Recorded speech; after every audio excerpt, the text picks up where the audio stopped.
Why you're so old.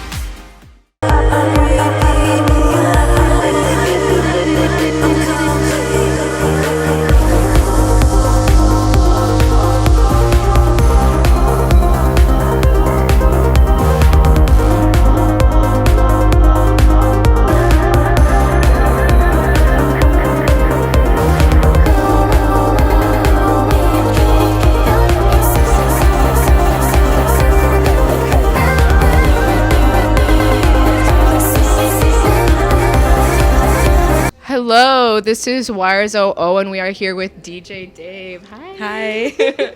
What's up? How are you? How was the show? I'm good. I just finished my first headline show ever at Elsewhere, so I feel amazing right now. Period. And are you from NYC or what brought you here tonight? Yeah, I lived in New York for 10 years, and I moved to LA last year, so I live in LA right now. But it was just like too appropriate to do my first headline show in New York, so I had to come here.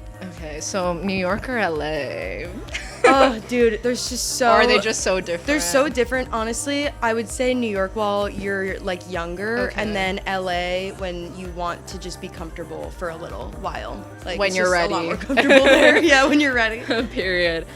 So I actually found your music in an interesting way. I found your song Castles through a Madoka Magica edit on TikTok. Whoa. I feel like that's what first got me into starting to listen to you, and after like hearing your music all through, I loved it. I feel Thank like I would describe it as like ethereal electronic is like kind of the vibe I get. I love that. Yeah. So how would you describe your music, like genre-wise or in a few words? Is it like a combination of things? Yeah, I mean, that's a really good description, to be honest, that I might start using. But I always have a hard time because I feel like I jump genres every time I like put a song out. Yeah. People say that there's a through line, but I don't hear it. So I don't know. I honestly don't know what I just say it's electronic because I'm Yeah. like, it all definitely falls under that umbrella, but I feel like I just like can't decide like which subgenre of electronic I want to be in. So I honestly have no idea.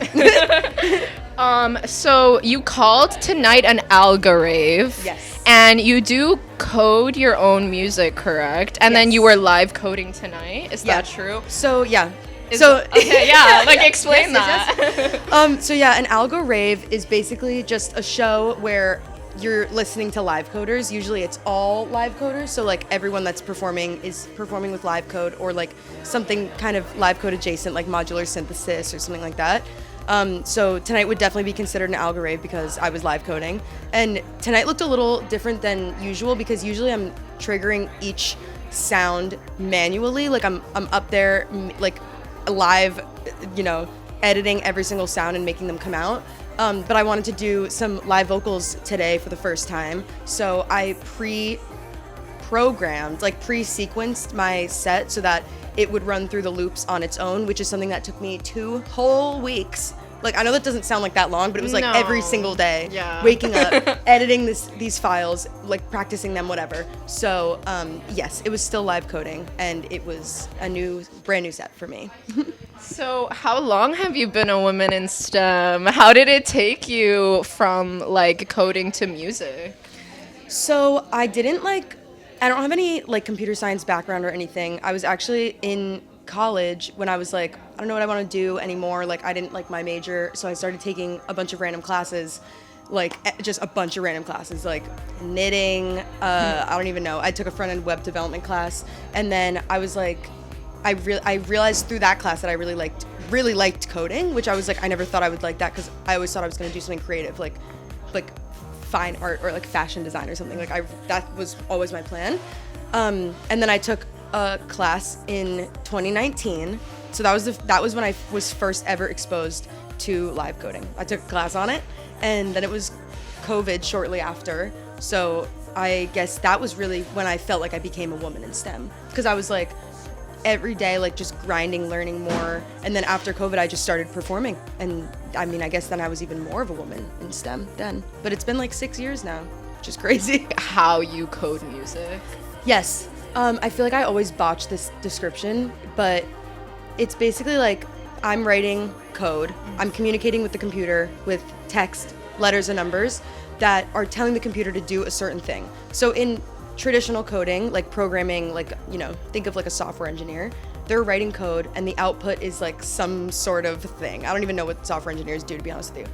But like let's say a web designer will like write code, and then when they execute it, you'll see something visual. When I execute my code, it creates sound, like a stripped back digital audio workspace, like Logic, Ableton.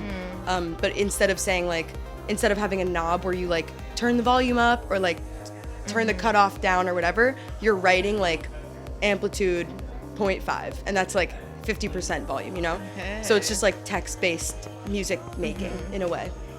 And what's like, I feel like that to me sounds stressful.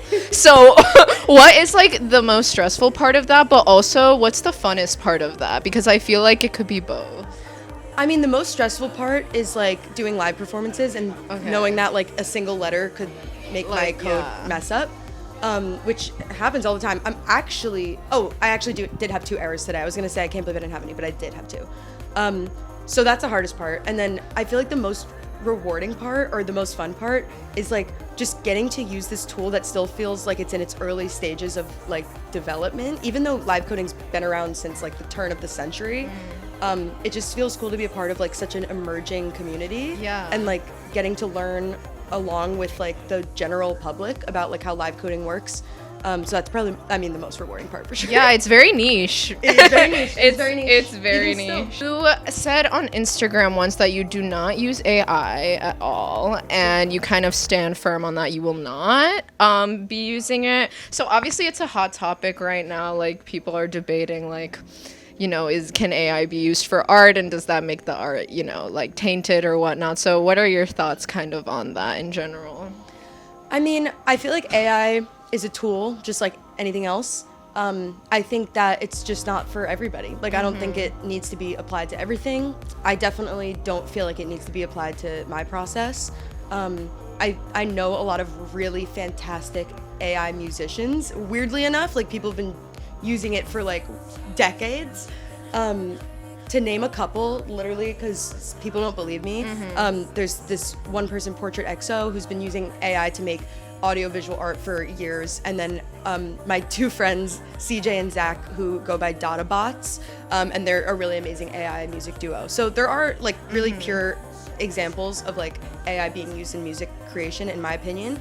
I just think it's like a tool that sometimes is useful and sometimes is not. In general, I feel like technology is advancing at like kind of an alarming rate, and it's like scary, but sometimes it could be kind of fun. So would you say, or like would you agree that we're kind of living in like a cyber dystopia right now? Like, does it feel that way sometimes to you? It does, especially because live coding has like a lot of remnants of like old internet culture. Like there's something called the Live Code Manifesto, which is like a manifesto on this forum called TopLap that just outlines like the rules of live coding that people like still abide by. Like it's like this community of people who are like really like these are the rules, and I feel like we're living in like such a lawless time, like in every area of life, especially the internet.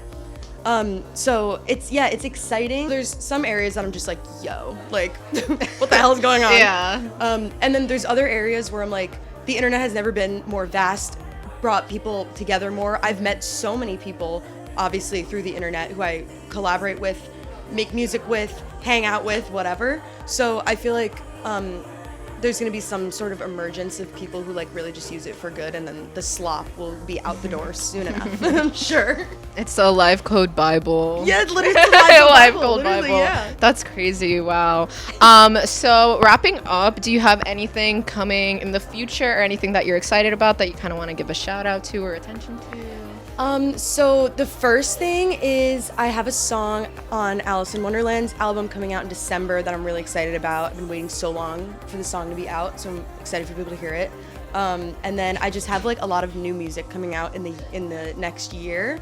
I'm working on a project right now that is in super early stages. Okay. But there's like I just like this summer and like the beginning of this fall has just been so amazing. Like I've met so many amazing people. I've met so many amazing fans and just like people who really support me, support live coding, whatever. So I'm just like really excited to like ride this wave into like my next chapter. So Okay, awesome. Yeah. Yay. Okay, thank you so much, DJ Dave. Thank you guys. This was Wires OO. Bye bye.